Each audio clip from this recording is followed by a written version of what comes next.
थेट जाऊयात कृष्णकुंजवरती. राज ठाकरे सध्या पत्रकार परिषद घेतात. करायचंच नाही म्हटल्यानंतर तुम्ही काय करू शकता?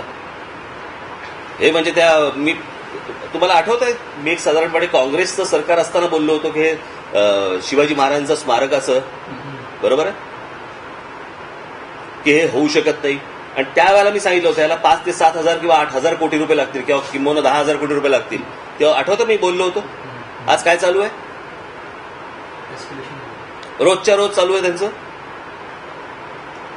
कारण ह्यांच्या मनात इच्छा नाहीच आहे कोणाच्या.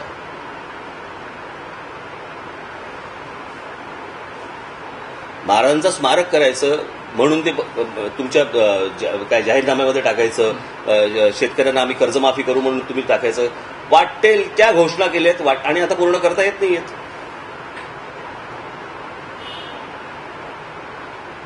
ते मला खरंच सांगतो, मी आज खूप दिवसांनी तुमच्याशी बोलतोय मी हा विषय. मला खरंच समजत नाही, वर्तमानपत्र वाचून चॅनल बघून मला समजतच नाहीये काय चाललंय नेमकं. आजही त्या एटीएम मध्ये पैसे नाहीयेत, लोकांना पैसे मिळत नाहीयेत, काय सगळं शांत आहे. हिंसाचार सुरू आहे या संपामध्ये किंवा आंदोलनामध्ये. हिंसाचार हा होणारच. पण सीएमचा थेट आरोप आहे की याला विरोधी पक्षांची संघटना फेल झाली म्हणून कुठेतरी. प्रश्न असा आहे की या सगळ्या गोष्टीला पूर्वी फूस हेच लावत होते ना, विरोधी पक्षात असताना फूस हे लावत होते. आज शेतकऱ्यांची भावना म्हणून काय आहे की नाही? आज त्यांचं काही म्हणणं म्हणून आहे की नाही की लगेच तुम्ही त्याला पक्षीय लेबल लावून टाकणार? ते मांडतायत तो विषय योग्य आहे का अयोग्य आहे, त्याचा पक्षाशी काय संबंध कुठच्याही?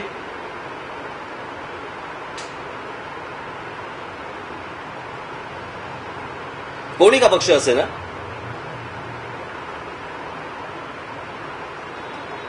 5 तारखेला महाराष्ट्र बंदचा कॉलही देण्यात आला शेतकऱ्यांकडून. अशा प्रकारची परिस्थिती आहे. नाही, मी परत तुम्हाला सांगतो की हे महाराष्ट्र बंद करणे, संपावरती जाणे, मला यातनं बाहेर काय पडणार आहे. आता साधी गोष्ट आपण बघूया की गेले काही महिन्यांपूर्वीची गोष्ट असेल. मराठा समाजाला आरक्षण मिळालं पाहिजे म्हणून मोर्चे निघाले, असंख्य ठिकाणी प्रत्येक जिल्ह्यामध्ये मोर्चे निघाले. काय झालं पुढे?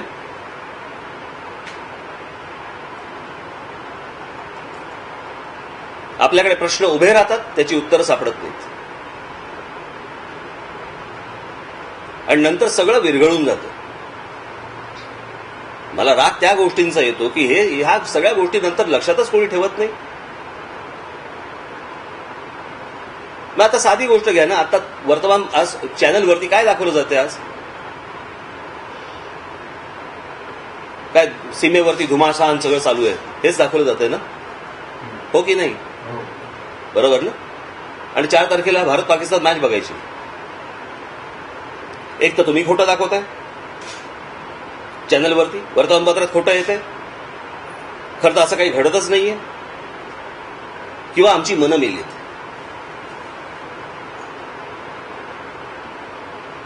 इथे शेतकरी मरतोय, मरू देत. तिथे आमचा जवान मरतोय, मरू देत.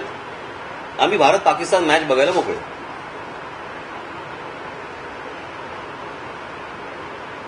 पुन्हा निवडणुका आल्या की पुन्हा या मतदानाच्या सगळ्या आकड्यांवरती हुल्लडबाजी परत सुरू, पैसे वाटायला सुरुवात. अगोदर काय झालंय सगळं विसरून जायचं. आज अनेक पक्षांनी पाठिंबा दाखवलेला आहे. मनसे सुद्धा शेतकऱ्यांच्या संपाला पाठिंबा देणार का जाहीर? माझा त्यांच्या भावनेला पाठिंबा आहे.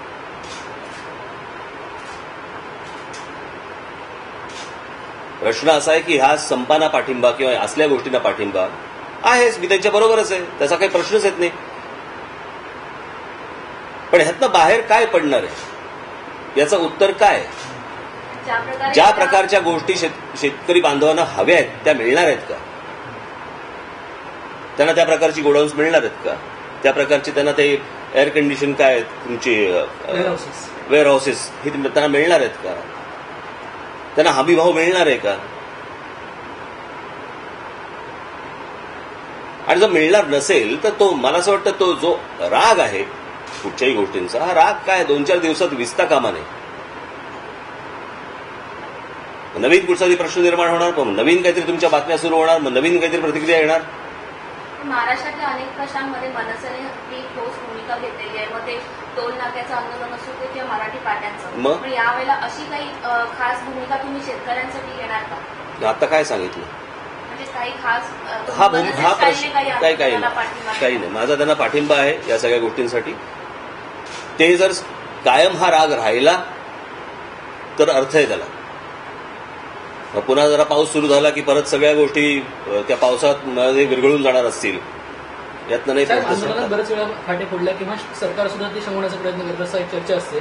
त्यात अण्णा हजारेंनी सुद्धा त्यांचं नाव तिथे समोर आलं की मी निगोशिएशन्स करायला तयार आहे. तुम्हाला असं वाटतं की सरकारतर्फे अण्णा कार्ड वापरलं जातं की नाही? या अण्णा हजारे वगैरे हा विषय नाहीये. मला असं वाटतं शेतकरी जी भावना व्यक्त करतायत, जे त्यांचे प्रश्न आहेत हे सुटले पाहिजे. आणि अण्णांच्या नावाने चर्चेला वेगळं अण्णांच्या नावाने सुटत असेल तर अण्णांच्या नावाने प्रश्न सुटणं गरजेचं आहे. अण्णा मध्यस्थी करणार असतील तर अण्णांनी मध्यस्थी करावी, त्यांनी प्रश्न सोडवावा. प्रश्न आहे कोणाच्या वाण्याने विंचू मेला हा नाहीये, विंचू मारणं गरजेचं आहे. पण साहेब वाटतं की होणार नाही सरकार अशा अनेक आजपर्यंत अनेक घोषणा झाल्या, वाटत होत्या की होतील. तुम्ही स्वतः सीएमना भेटून या प्रकरणी नाही, काय नाही, काय- गांभीर्याने घ्या यासाठी काही आवाहन? आता काय करायचं म्हणजे गंभीर चेहरा घेऊन जायचा त्यांच्यासमोर. विविध विषयांवर तुम्ही आपण गेले आहात. नाही, भेटलो, परंतु या सगळ्या ह्याच्यामध्ये बिलकुल करू याच्यामध्ये ह्याच्या पलीकडे काहीच नाही. आतापर्यंत जो तुमचा अनुभव होता त्याच्यावर तुम्हाला विश्वास वाटत नाही का ही सरकार काही करेल?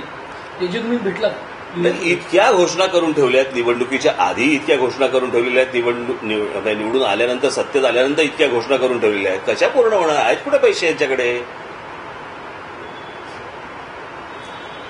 ह्यांच्याकडे नवीन नवीन योजनांना नवीन नवीन नावं आहेत. त्याच्यासाठी एक त्यांची कमिटी वेगळी असते. अशी काहीतरी गोंडस नावं द्यायची त्यांनी आणि भुलवत ठेवायचं. दरवेळेस कुठल्या प्रश्न आला की सरकार म्हणतं की आमचा अभ्यास सुरू आहे कर्ज शाळेत जा. पॉलिसी मेकिंग काहीच नाहीये. एक्सपोर्ट केलं काहीच आजच्या तारखेला ही अशा परिस्थिती खूप नसती. गोष्टी आहेत. बघा, प्रश्न असा आहे की आता त्या उत्तर प्रदेशमध्ये काहीतरी जाहीर केले की आम्ही कर्जमाफी देऊ. कशी? मुळात त्या उत्तर प्रदेशमधनं लोक बाहेर निघतात आणि आमच्या राज्यात येत आहेत. त्या राज्यात आहे सगळा खडखडाट.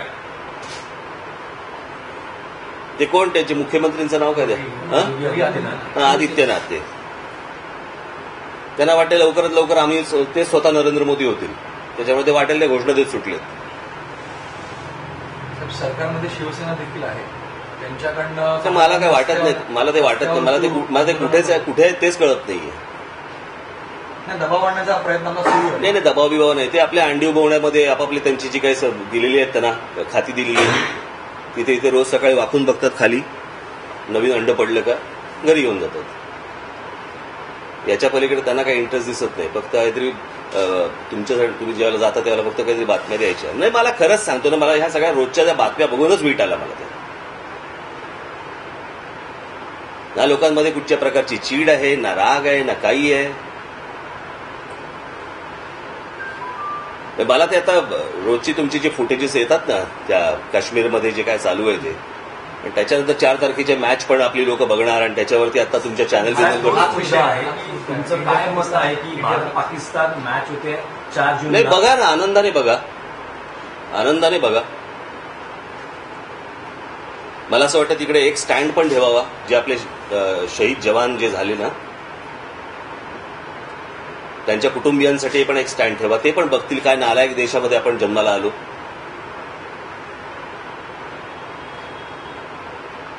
साहेब, म्हणजे अशा पद्धतीचे सामने होऊ नये हे तुमचं थेट मत आहे.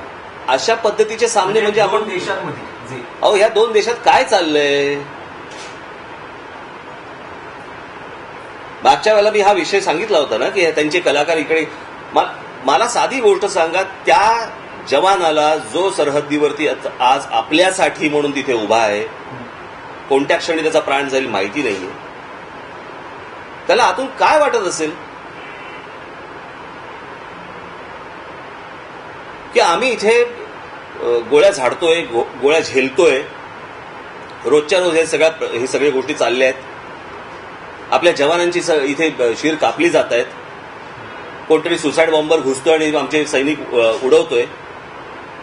या सगळ्या गोष्टी चालू असताना त्याला आतून काय वाटत असेल की नाही, आमचा जो देश आमच्या मागे उभा राहायला पाहिजे तो देश आज टेलिव्हिजनवरती किंवा तिथे जाऊन आमच्या दुश्मनाबरोबरची मॅच बघण्यात गुंग आहे.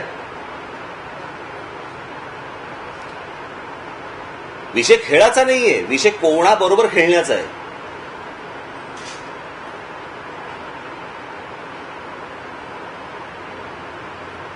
जो संरक्षण करतोय तो मरतोय त्याची आम्हाला चिंता नाही. जो पिकवून आम्हाला अन्न खायला घालतोय त्याची आम्हाला चिंता नाही. मग कोणाची चिंता कोणाची करायची? आणि असंच चालू राहू देत. या देशावरती परकीयांनी 1000 वर्ष राज्य केले तर काय उगाच नाही. या असल्याचमुळे हे आले, तुम्ही या तुम्ही राज्य करा, तुम्ही या तुम्ही राज्य करा, येताय मारताय आम्हाला मारा. तुम्ही स्वतः हा सामना बघणार नाही टाकावाची आणि मागणी करणार. काही नाही, ते काय कसला बहिष्कार टाकाय तुमच्या बातमीसाठी. तुम्ही स्वतःही हा सामना बघणार नाही आणि बिलकुल मी तर बघत पण नाही. आवाहन करणार का? नाही, अजिबात काही आवाहन करून उपयोग नाही या देशाला. सगळेजण जाऊन आपापले मॅच बघणारच आहेत.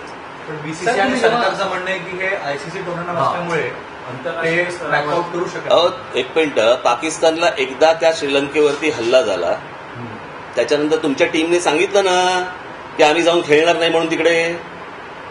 त्याच्यात बीसीसीआय आणि आयसीसी काय त्यांचा काही संबंध होता का? हा, आमच्या प्लेयर्सना आणि आमच्या लोकांना कळलं पाहिजे ना की नाही खेळणार आम्ही. कधीतरी एकदा मणका दाखवा आहे आम्हाला. साहेब, मोर्चांच्या वेळी तुम्ही मुद्दा म्हणाला होता की जातीपातीचं एक राजकारण राज्यात खेळलं जातं. तुम्हाला असं वाटतं की जेव्हा शेतकऱ्यांचा संप सुरू आहे तेव्हा शहरी विरुद्ध ग्रामीण महाराष्ट्र असं एक चित्र निर्माण केल्याचा एक प्रयत्न केला काय जातो? संबंध आहे त्याचा? त्याचा जातीशी काय संबंध? नाही नाही नाही, तसं नाही. त्यावेळेस जसं लोकांना वेगळे वाद निर्माण झाले होते वेगळ्या जातीपातींचे, तसे आता शहर आणि ग्रामीण भाग असा काहीतरी एक वाद निर्माण करण्याचा प्रयत्न केला जातो. असं काय मला वाटतं. ठीक आहे.